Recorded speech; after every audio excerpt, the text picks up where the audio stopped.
Well, it's February. Now, February is a number of things. It's the month of the Holy Family. It's Black History Month. But it's also a month in which not one, not two, but three presidential birthdays occur. Wow. They are George Washington on the 22nd, Abraham Lincoln on the 12th, today, the very day that we're podcasting, although the people will hear it tomorrow, which is the legal holiday. And then February 6th, Ronald Reagan's birthday. And January 30th, of course, was Franklin Delano Roosevelt's birthday. So this is a good time to think about how Americans traditionally idealized and idolized the office of president. To this day, not only are there a number of monuments and so forth to them, not only are their graves sacrosanct places, and you know, every year the sitting president has a wreath sent to the grave of a president whose birthday it is.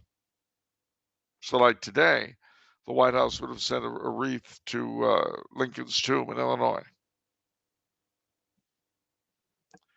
And on the 22nd, they'll send a wreath to Washington's grave at Mount Vernon. Wow. Yeah. So the thing is, as you saw with Mount Rushmore, we do tend to idealize them. The National Park Service in their website has a section on presidents, and this is what they say.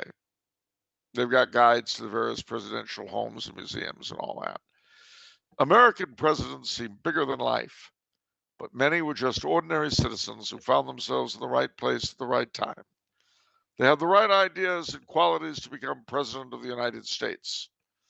The National Park Service preserves the journeys that influence these leaders and protects the experiences that have grown our nation. Discover the places and stories of presidents before, during, and after their time in office.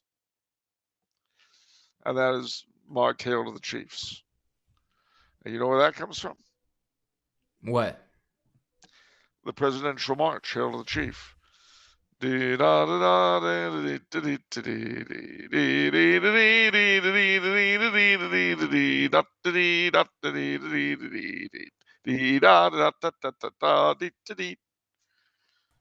Nice. Yeah. Yeah. And so, for many Americans, many of the presidents are almost saints, certainly heroes. Isn't this sort of a natural occurrence? I mean, in a sense, I mean, so for obviously it's part of the American civic religion. Yeah. But wouldn't any sort of like post-enlightenment like state kind of do this? That's continuing? Not really. I mean, you have statues, of course, but you didn't have anything like the adulation of prime ministers that we have for the presidency. So in the United Kingdom, it is not in this sort of manner. Not for prime ministers. It is to a degree for the king, but that's a whole other kettle of wax. I mean, see, that's the funny thing. The cultus of the presidency is almost an unconscious imitation of the cultus of monarchy. Right. Except that it's not supposed to be. Well, see, that's why I figured it was standard, because, you know, post-enlightenment, after the age of kings, you have to, I don't see what there is if you don't do that. Well, what there is the idealization of the country as a whole. Is that what some countries do? Well, yeah, the French do it. I mean, they really don't idealize their presidents at all. Okay. De Gaulle, to a degree, but only by Gaullists. But he was the founder of the Fifth Republic, you see. Germany, no. Okay. Italy, no. Portugal, no. Austria, God, no.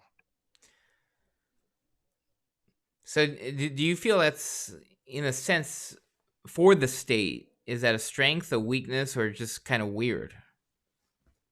I mean, how would you All classify that? three, All all three. three Yeah. actually. In Yeah. some ways a strength, in some ways a weakness, and in some ways just weird.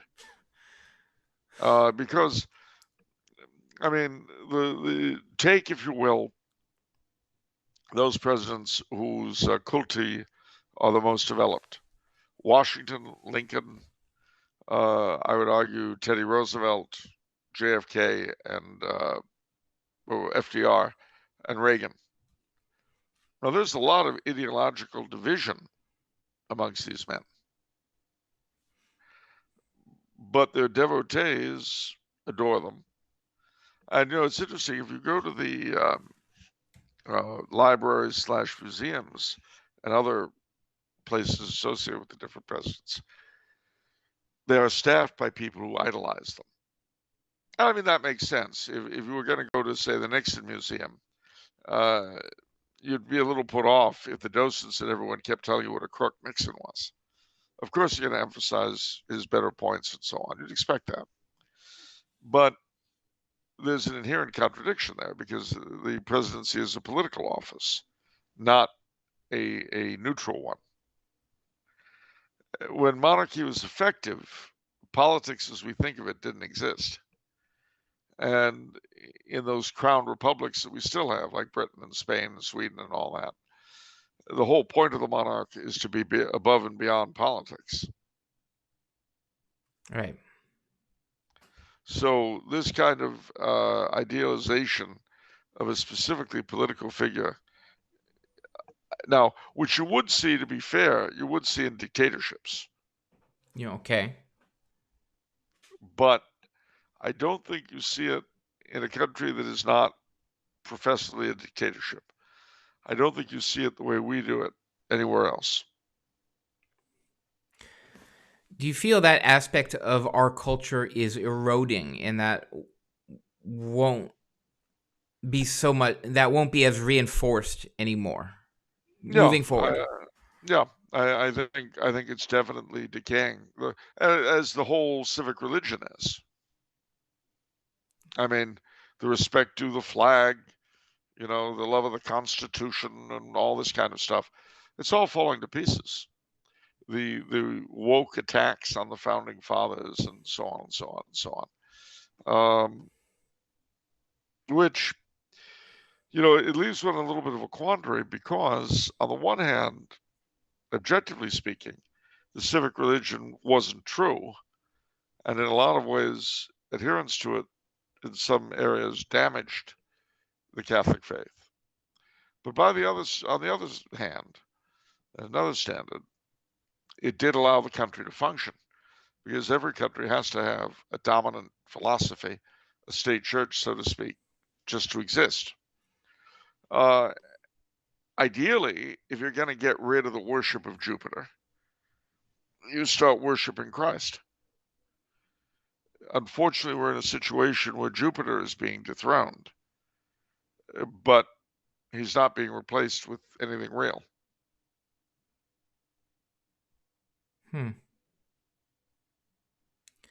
Yeah, I guess that's my mixed reaction, I guess, because it's like, okay, in a sense that's good, but in a sense it's hugely destabilizing, but then at the same time we need to destabilize to get more Catholic, but at the same time life is never that easy.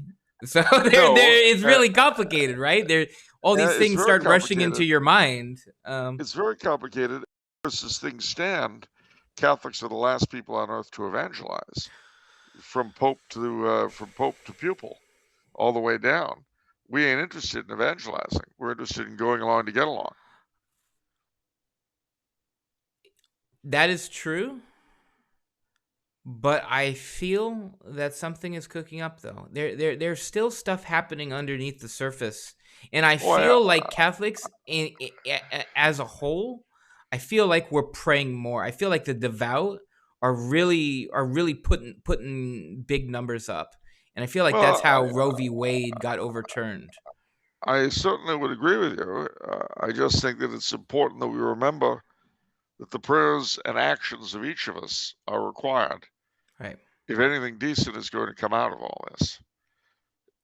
If we don't all try to do our best and to pull our weight, then the thing will come a cropper, and God's will be accomplished in some other way and with some other instruments, which will be fine for him and fine for them, but not much good for us.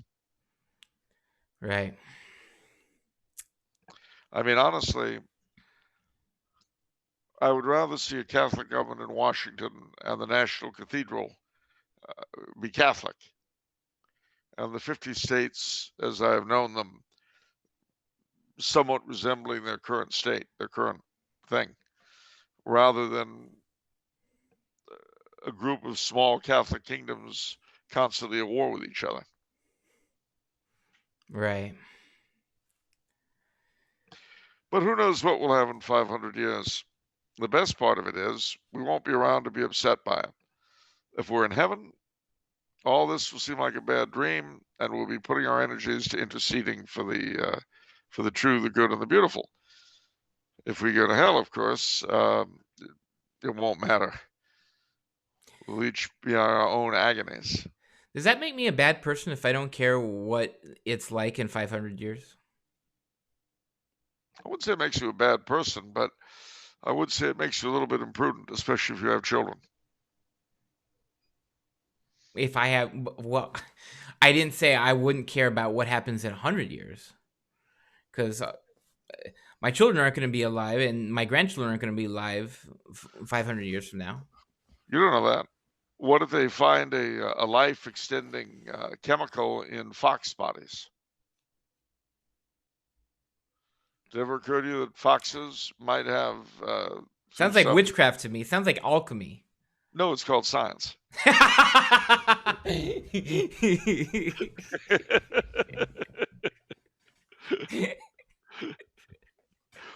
You know, the old joke, what's the difference between voodoo and economics? What? Voodoo has a success rate.